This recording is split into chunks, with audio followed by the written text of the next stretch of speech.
My wife looked me dead in the eye and chillingly declared, "Not tonight or any night." That moment, my world shattered, but it also sparked a quiet revolution within me. I started pouring my time, my energy, my life into myself, and let me tell you, when she finally came begging for forgiveness, I was already long gone. I'm 34 now, but I can still feel the icy shock of those words leaving Jessica's 32-year-old lips. Not tonight or any night. We'd been married for 6 years, and yeah, things hadn't been perfect lately, but I never in a million years expected such a definitive, brutal statement about our intimate life. My body just went cold. Let me give you a little background. I'm a marketing manager at a mid-sized tech company in the Midwest. Nothing super fancy, but it's a solid job, and I've been steadily climbing the ladder for about 8 years. I met Jessica back in college during our junior year. She was studying psychology, I was in business. We clicked instantly. We were both ambitious, but also pretty down-to-earth. We dated for 3 years, then got married in a modest ceremony, around 80 guests, mostly family and close friends. Jessica worked as an HR consultant, made decent money. We bought a 3-bedroom house in a nice suburb 4 years ago. No kids yet, we were both focused on our careers first, or so I thought. I genuinely believed we had a good thing going. We both contributed to the household, took vacations twice a year, usually a beach trip and a family visit. We had a decent social circle of other couples our age. It felt like a pretty normal, stable, comfortable life. At least, that's what I believed. That evening started like any other. I came home from a brutal 10-hour day, client issues, a presentation that flopped. I was exhausted. I was just looking forward to seeing Jessica, maybe ordering some takeout, watching a movie. The usual, comfortable rhythm of a married couple. But the second I walked through the door, I could feel it. Something was off. She was sitting at the kitchen island, intensely scrolling on her phone, a strange, almost vacant look on her face. We had dinner, chatting about all the boring stuff, her coworker drama, my project deadlines, just stuff. Then we moved to the living room, and she kept scrolling, probably on one of those feminist Instagram accounts she'd been obsessed with lately, while I half-watched some random show. I leaned over to kiss her neck, a small gesture that used to make her smile, but she pulled away so sharply, like I'd tried to hurt her. "Don't," she said, not even glancing up from her damn screen. "I'm not in the mood." "You haven't been in the mood for weeks now," I replied, trying, and probably failing, to keep the frustration out of my voice. "Is everything okay?" That's when she finally put her phone down. She looked me straight in the eyes, and her gaze was colder than anything I'd ever seen. Then she delivered those crushing words, "Not tonight or any night." I'm done with that part of our relationship. My mind raced. A million thoughts, a million retorts, but I just sat there, dumbfounded. My mouth probably hung open like an idiot. How do you even respond when someone unilaterally ends physical intimacy in your marriage? No warning, no explanation, no room for discussion. Just a one-sided decision that affected both of us. What exactly do you mean? I finally managed to croak out, praying I'd misunderstood. Exactly what I said, she continued, her voice unnervingly calm, as if she were explaining a simple concept to a small child. I'm comfortable with our life together, the house, our social circle, the stability. But I'm no longer interested in physical intimacy with you, or any man, for that matter. I've been reading a lot about how women are conditioned to provide physical affection to men, and I've decided I'm not participating in that patriarchal expectation anymore. You can accept it or not, that's your choice. Holy. Her dive into radical feminist online groups had been getting deeper lately, but I never, ever imagined it would actually poison our relationship. I was completely blindsided.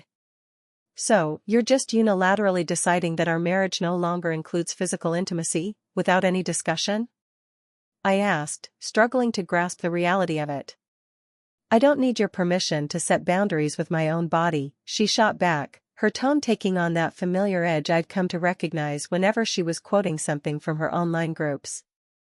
The fact that you think this requires a discussion just shows how entitled men are to women's bodies. I sat back, utterly stunned. Jessica, this isn't about entitlement. This is about our relationship. About connection and intimacy between partners who supposedly love each other. Love doesn't mean I have to perform physical acts I no longer want to participate in, she countered. When did this change? When did you stop wanting to be with me that way? I asked, genuinely confused. Just 2 months ago, everything had seemed normal. She shrugged. It's been building for a while. I've just finally found the courage to vocalize it instead of performing for your benefit. That night, I slept on the couch. Not because she asked me to, but because I simply couldn't bear to lie next to someone who had just shattered my entire understanding of our marriage. The next few days were incredibly bizarre. We continued living together, eating meals, even watching TV, all while this enormous, invisible wall stood between us. She acted like her declaration was as mundane as announcing she wanted to switch grocery stores, not a complete, fundamental reshaping of our marriage. I tried to suggest counseling over breakfast 3 days later. I found a couples therapist with really good reviews, I offered. I think we should talk to someone about what's going on. We don't need therapy, she responded dismissively, rolling her eyes. There's nothing wrong with me. And I'm not going to be pressured into physical intimacy I don't want just because society expects it. Maybe you should get therapy for your dependency on female validation. Jesus Christ. Of course, she was right about not being pressured, I would never do that. But her complete refusal to even discuss this sudden, monumental shift left me feeling like I was living with a stranger wearing my wife's face. Everything I said was twisted to make me sound like some kind of oppressor. At night, lying on my side of what was now purely a functional bed, I'd moved back from the couch, stubbornly refusing to be displaced in my own home. I'd stare at the ceiling. I wondered how I could have missed the gradual breakdown of our connection. Had I been so absorbed in work that I failed to notice her pulling away? Or had she simply hidden her feelings until she reached some breaking point I never saw coming? I replayed our recent history, searching for signs. Sure, our sex life had naturally slowed a bit over the past year, but that seemed normal for a couple married 6+ years, both working demanding jobs. We still had date nights, still held hands during movies, still told each other I love you before bed. Or, at least, we had until recently. One thing became brutally clear, very fast: I was now in a marriage where I was neither wanted nor needed in any meaningful way. I was simply convenient. A contributor to the bills, a social accessory for couple-oriented gatherings, a housemate who helped maintain our outward image of marital success. Just another evil man she could point to when explaining to her new friends how she was setting boundaries. I tried one more time to understand, catching her on a Saturday morning when we were both home. Jessica, I'm genuinely trying to respect your feelings, but I need to better understand what's happening. Did I do something wrong? Is there something I can change? She sighed dramatically, as if my question was the most exhausting thing she'd ever heard. This is exactly the problem with men. You think everything is about you. This is about my journey and my autonomy. The fact that you're making it about what you did wrong just proves my point. But we're married, I said, frustration bubbling up. Your decisions affect me too. So what? She retorted. You think your entitlement to my body outweighs my right to control it? This is why the patriarchy persists, because men like you can't handle women making their own choices. I walked away from that conversation feeling utterly hopeless. There was no reasoning with her, no finding common ground. She had constructed a narrative where any disagreement with her position simply confirmed her worldview about oppressive men. 2 weeks after her declaration, I found myself sitting in my car outside our house, unable to summon the energy to go inside. What was waiting for me there? Another evening of polite coexistence with someone who had unilaterally changed the terms of our relationship without any real explanation. Another lecture about how I was part of the problem for expecting basic human connection in a marriage. That's when it hit me, I had a choice. I could continue living in this emotional desert, hoping for rain that would never come, or I could redirect my time, my attention, and my resources towards something, or someone, that offered at least the possibility of growth. As I finally walked through our front door, a plan began to form in my mind.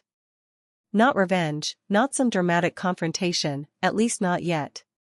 Something more powerful, a complete redirection of my life's energy. If she had moved on from me without physically leaving, maybe I could do the same. My redirection began with small, deliberate changes.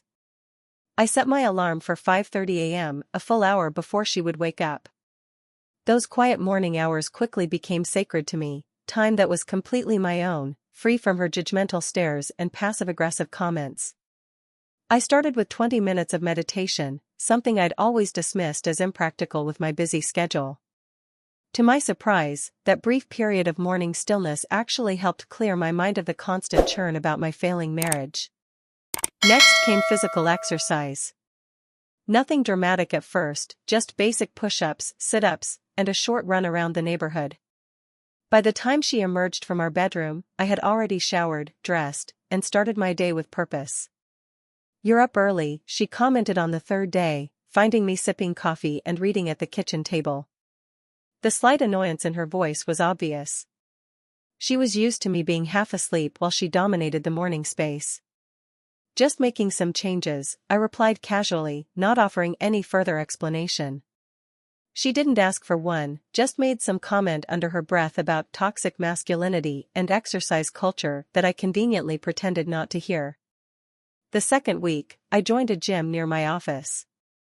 Instead of rushing home after work to an increasingly uncomfortable environment, I spent an hour working out. The physical exertion became a form of therapy. Each rep pushed out another fragment of resentment and self-pity. I started fantasizing about a future, one where Jessica wasn't the absolute center of my universe. I also reconnected with old friends I'd neglected during my marriage. Guys Jessica had always disliked for being too masculine or problematic.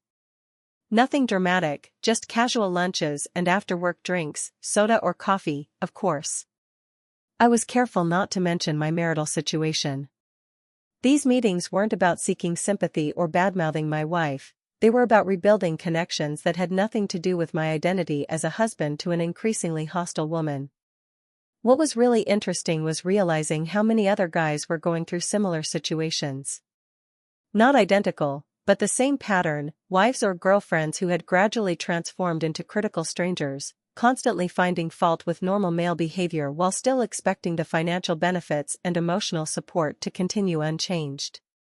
My buddy Chris, 36, was dealing with a girlfriend who suddenly decided his video gaming hobby was problematic, despite having dated him for 3 years knowing it was his main way to decompress. My college friend Mark, 35, couldn't post anything on social media without his wife publicly commenting to correct his thinking on various social issues. "It's like they want us to be both mind readers and punching bags," Chris said during one of our lunch meetups. "You can't win." That phrase stuck with me. You can't win, not if you keep playing by constantly changing rules you had no say in creating. So maybe the answer was to stop playing altogether and create my own game. I started setting aside money in a separate account Jessica couldn't access. Nothing dramatic that would affect our household contributions. Just redirecting my discretionary spending and slowly building a safety net. If nothing else, it gave me a sense of control in a situation where I felt increasingly powerless. 1 month into my redirection, I caught my reflection in the mirror and barely recognized myself. The daily workouts had started reshaping my body, shoulders broader, stomach flatter. My posture had improved, and the constant tension that had knotted my shoulders for months had finally eased. But the most significant change was in my eyes. They looked focused, alive in a way they hadn't been since her declaration. I updated my wardrobe next. Nothing flashy or desperate, just well-fitted clothes that suited my improving physique and projected confidence. When I wore a new shirt to dinner with friends, several people commented on how good I looked. "You've lost weight, haven't you?" our friend Melissa asked during a dinner party. "Just been taking better care of myself," I replied with a genuine smile. Jessica noticed too, though she tried to disguise her interest with criticism. "Isn't that shirt a little tight?" she asked one morning as I was getting ready for work. "Seems like you're trying way too hard." Very midlife crisis energy. I just smiled and left without responding, which seemed to annoy her even more. The redirection extended to my finances as well. We always maintained separate accounts alongside our joint one for household expenses. I continued contributing my full share to our joint obligations, but I redirected my discretionary spending. The expensive trip to a women-only retreat in Costa Rica that Jessica had been hinting about for our anniversary? That money went instead into a high-yield investment account under only my name. I also invested in a photography workshop, a passion I had abandoned years ago after Jessica complained about the time it took away from us. Ironic now, considering her stance. Photography got me outdoors on weekends. Hiking to capture landscapes at dawn when the light was perfect. These solo excursions became another form of meditation. Behind the camera, framing each shot, I found a state of flow that allowed me to forget everything else. I invested in decent equipment, nothing outrageous, but a good DSLR camera and a couple of quality lenses. My first few attempts were pretty amateur, but I watched tutorials online and practiced constantly. Soon, I was capturing images I was genuinely proud of. Mountain landscapes bathed in early morning light, close-ups of frost patterns on fallen leaves, dramatic storm clouds gathering over fields. I started posting my work online, connecting with other photographers, and building a small following that appreciated my eye for composition. Some of my photos even started selling as prints through an online marketplace, creating a small but growing side income that went straight into my separate account. "Where have you been going so early on Saturdays?" she asked after several weeks of my new routine. The entitlement in her voice was crystal clear. She was used to me being available whenever she wanted. "Taking photographs," I answered simply. "Since when are you into photography?" The accusatory tone was unmistakable, as if I needed her permission to have hobbies. "I've always been into it. I just haven't had the time to pursue it until now." Her expression suggested she wanted to ask more but couldn't quite figure out how, or perhaps didn't want to show too much interest in my life after having so deliberately stepped back from it. "Well, I needed help with some things around the house last weekend, but you were nowhere to be found," she complained. Typical. No interest in my activities, just how they inconvenienced her. "You could have texted," I replied calmly. "Phone works even in the mountains." "I shouldn't have to text my own husband to get basic help," she snapped. I just shrugged. "Things change." Those two words hung in the air between us, and I saw something flicker across her face. The first hint that she was beginning to realize her declaration might have consequences she hadn't anticipated. At work, my renewed focus paid off big time. I approached projects with a clarity and confidence that hadn't been there during the months of marital distress. My boss, Rob, 45, noticed the change. "Whatever you're doing, keep it up," he said after I successfully landed a major client that had been on the fence for months. "You're on fire lately." The compliment meant more than it should have. After months of feeling unwanted at home, professional recognition filled some of the void. Not completely, but enough to keep moving forward. I volunteered for projects that required travel, something I'd avoided in the past to spend more time with Jessica. A 3-day conference in Chicago, a week-long training in Denver, a client meeting in Boston. Each trip was a breath of fresh air. Hotel rooms where I could spread out without judgment. Meals where no one made snide comments about my choices. Conversations with people who didn't view every interaction through an ideological lens. During my Denver trip, I met up with an old college friend, Tom, who had moved there years ago. We hiked in the mountains, and I took some of my best photos yet. When I posted them online, my follower count jumped significantly, and I sold 3 prints within a week. "You know, you could actually turn this into a serious side business," Tom said as we rested at a scenic overlook. "Your eye for composition is really good." His casual encouragement planted a seed in my mind. What if photography wasn't just an escape? What if it could be something more substantial? A potential path to a different future? 3 months into my redirection, I was sleeping better, looking better, and performing better in nearly every aspect of my life, except my marriage, which remained an empty shell of formal interactions and parallel existences. The irony wasn't lost on me. In withdrawing her affection, Jessica had inadvertently pushed me toward becoming a stronger version of myself. It was like the universe's weird way of compensating. What Jessica didn't know was that I'd opened a separate checking account and started routing 50% of my paychecks there, including my performance bonuses. The other 50% was more than enough to cover my share of our joint expenses. I was building my escape fund, dollar by dollar. Not that I was planning to leave yet. I wanted to see how this played out first. One evening, as I prepared to leave for a photography meetup, she asked an unexpected question. "Are you seeing someone else?" The entitlement in her voice was unbelievable. She could end our physical relationship unilaterally, but still expected exclusive access to my time and attention.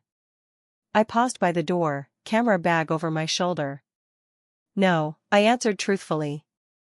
"Why would you ask that?" "You've changed," she said, her voice carrying a note I couldn't identify. "You're hardly ever home anymore." The hypocrisy of her concern almost made me laugh. "I'm just redirecting my time and energy into things that fulfill me," I replied, using her own clinical approach. "Isn't that what you've been doing?"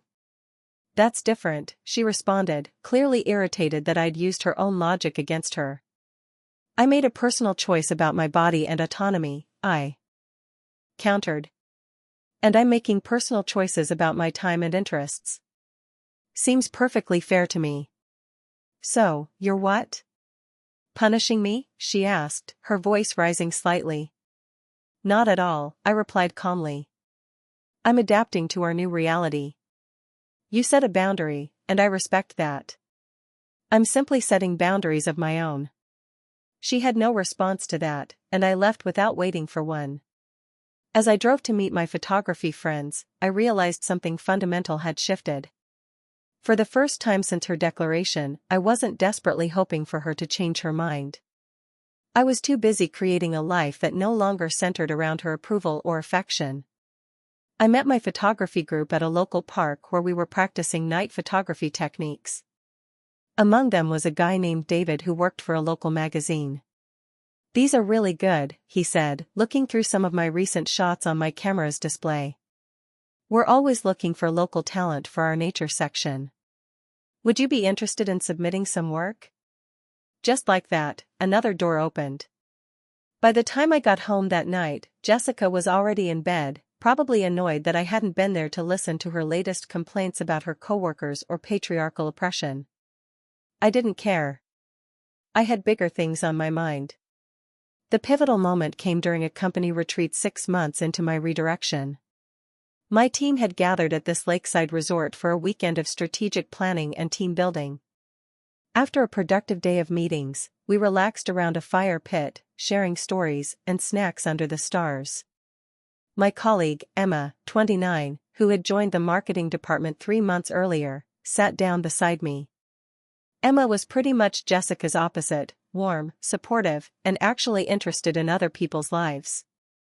"You know, when I first started, everyone told me how lucky I was to be working with you," she said, her voice quiet enough that only I could hear. "Really? Why is that?" I asked, genuinely curious. "They said you've completely transformed the department's performance, but they also mentioned how much you've changed personally over the past few months." She hesitated, then added, "They said you used to be withdrawn, almost sad." That doesn't match the person I've known. I stared into the flames, considering how to respond. Let's just say I went through some personal challenges and decided to focus on what I could control rather than what I couldn't. She nodded thoughtfully. "Well, whatever you did worked. You seem completely in your element now." As our conversation continued into the evening, I found myself relaxing in a way I hadn't with anyone in a long time. Emma was intelligent and insightful, with a sharp sense of humor that repeatedly caught me off guard. We discovered shared interests in photography and hiking, and she seemed genuinely impressed when I showed her some of my recent work on my phone. "These are amazing," she said, leaning closer to swipe through the gallery. "You have a real talent. Have you considered showing these professionally?" "Actually, I just started selling some prints online, and a local magazine might feature a few," I replied, surprised at how good it felt to share this part of my life with someone who genuinely seemed to care. "That's fantastic. I'd love to see more of your work sometime," she said, smiling in a way that made me acutely aware of how long it had been since someone had looked at me with genuine admiration instead of criticism. The warmth of her shoulder against mine sent an unexpected jolt through my system, a stark reminder of how long it had been since I'd experienced even casual physical contact. I carefully shifted away, uncomfortable with my reaction. Despite the situation with Jessica, I wasn't going to be that guy who starts something new before ending the old. Later, as the group dispersed to their cabins, Emma walked alongside me on the path. "Some of us are planning a sunrise hike tomorrow before the meetings start," she mentioned. "You should join.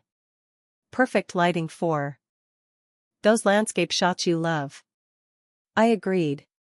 And the next morning, found myself standing at the top of a ridge with Emma and 2 other colleagues as the sun painted the sky in brilliant oranges and pinks. I took dozens of photographs, but found my lens repeatedly drawn to Emma's profile against the dramatic backdrop. Emma represented everything I'd been missing. Genuine interest, mutual respect, actual conversation rather than lectures. But I knew I needed to resolve my situation with Jessica before even considering anything else. When I returned home Sunday evening, Jessica was in the kitchen preparing dinner, something she hadn't done for us in months. The timing was suspicious as hell. "How was the retreat?" she asked, her tone unusually attentive. "Productive," I replied, setting down my bag. "We finalized the strategic plan for next quarter." She nodded, then asked, "I saw some of the photos you posted. Beautiful location." It was, I agreed, wondering at her sudden interest. "That woman in some of the pictures. Is she on your team?" The question caught me off guard. I hadn't realized Emma had featured prominently in my uploads. "That's Emma, our new marketing specialist," I answered neutrally. "She's very pretty," Jessica observed, her eyes studying my face.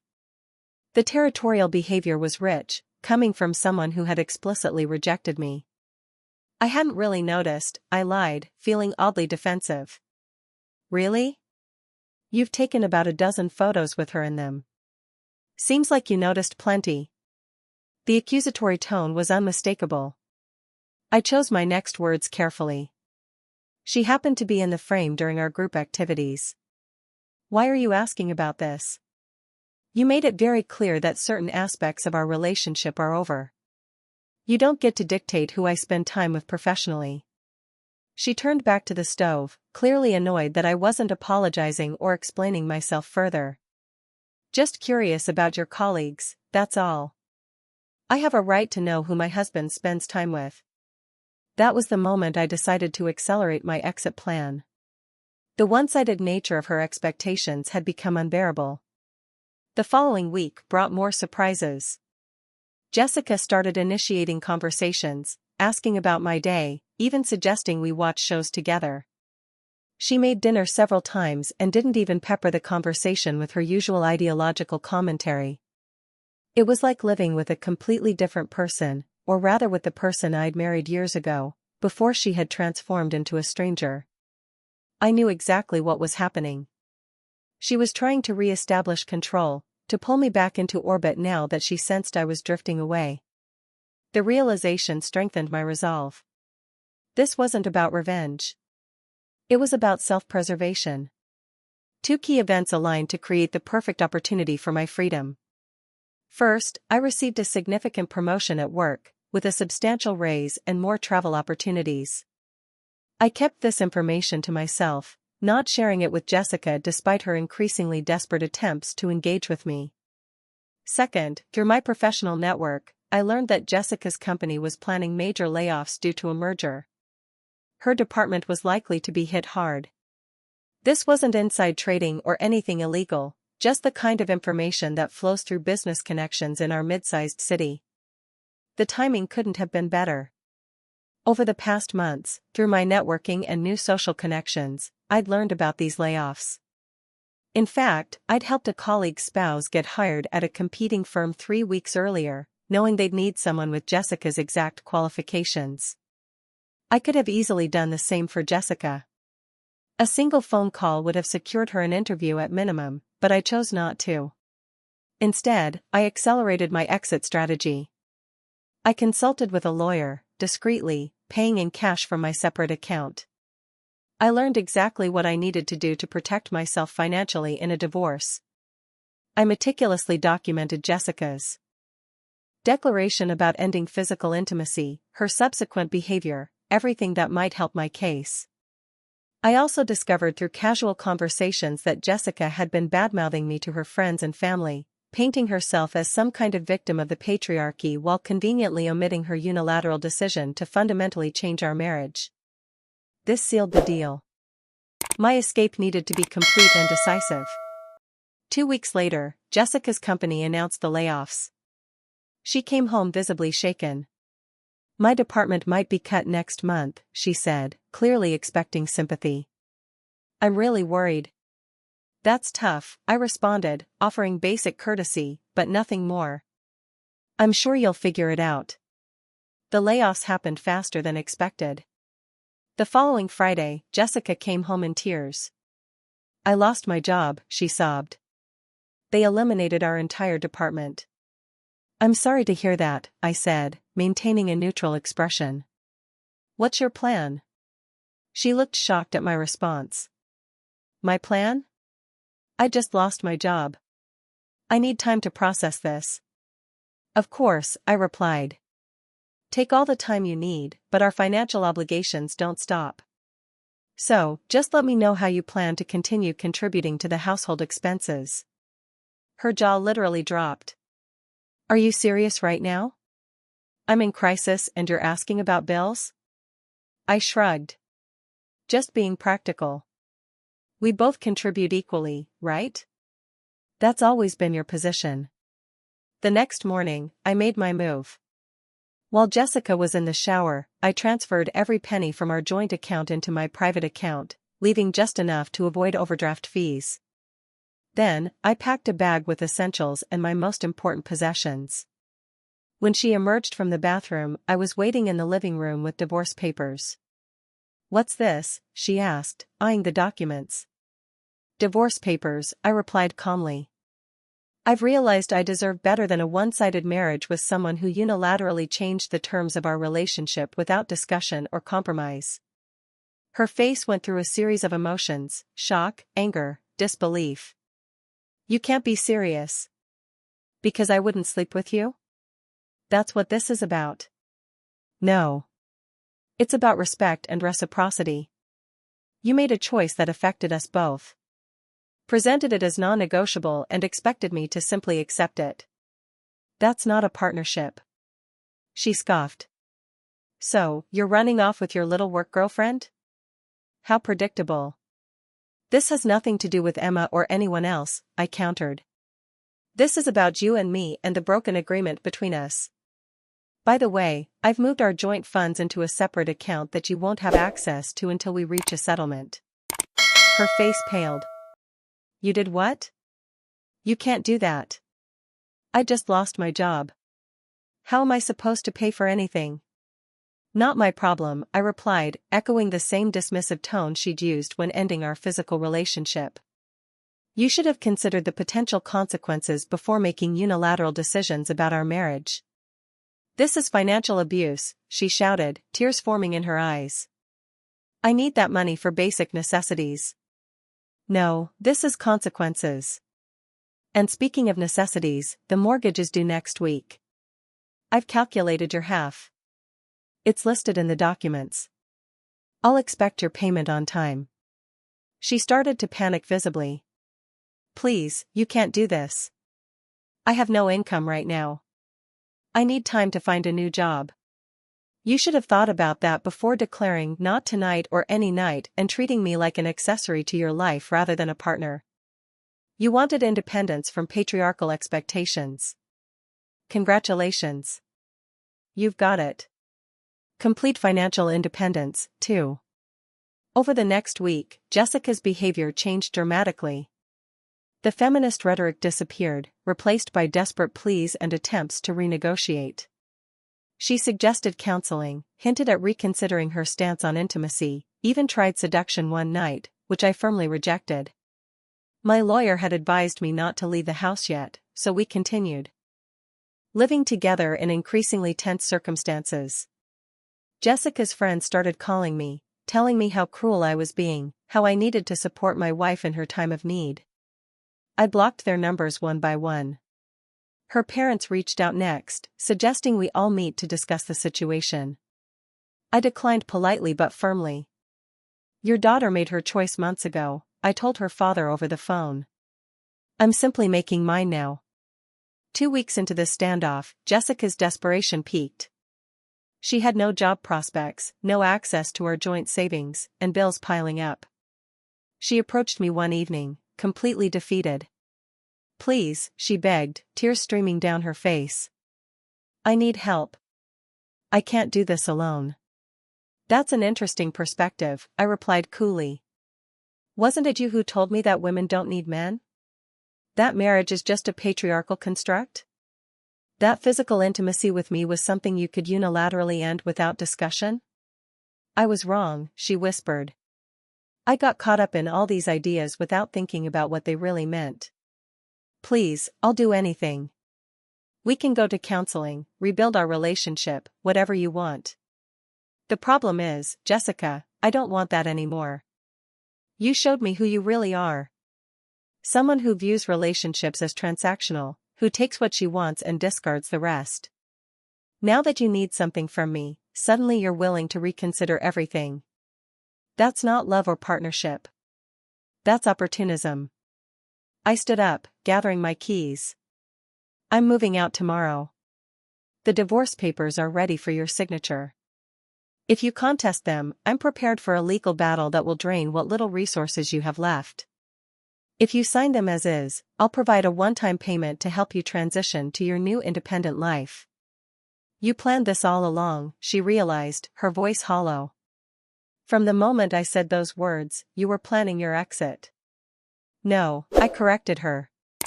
I planned this from the moment I realized you saw me as disposable. You taught me an important lesson about self-worth, Jessica. And for that, I suppose I should thank you. I moved out the next day into a new apartment I'd secretly secured weeks earlier. Jessica signed the divorce papers without contest, receiving her settlement payment as promised. I heard through mutual friends that she moved back in with her parents in a different state, her feminist ideals apparently set aside in favor of practical needs. As for me, I continued building my new life, advancing in my career, developing my photography business on the side, maintaining my physical fitness, and yes, eventually starting a genuine relationship with Emma, who showed me what real partnership looks like. 6 months after my divorce was finalized, my first photography exhibition opened at a local gallery. Among the images on display was a striking landscape taken at dawn on that company retreat. The very morning I realized I deserved better. The greatest revenge wasn't taking Jessica's financial security or even her dignity. It was becoming the man I should have been all along. Confident, self-sufficient, and unwilling to accept anything less than a genuine, reciprocal relationship. In trying to diminish me, she inadvertently set me free. Sometimes Jessica still tries to contact me, especially when she's struggling financially. I maintain minimal, business-like communication as needed to finalize any remaining legal matters, but otherwise, I've moved on completely. Our mutual friends eventually learned the full story, and most understood my position, even if they felt I was harsh in my execution. But here's the thing about consequences. They're not harsh or kind. They're just inevitable. Jessica chose to destroy the foundation of our marriage while expecting the structure to remain standing. When it collapsed, she was simply experiencing the natural outcome of her own actions. This experience taught me that self-respect isn't selfish, it's essential. And that's sometimes the most powerful response to someone who treats you as disposable is to simply agree with them and walk away. Not in anger or bitterness, but with the calm certainty that you deserve more than they're willing to give. So, if you're listening to this and recognizing your own relationship in my story, know that you have choices. You don't have to accept unilateral changes to your marriage.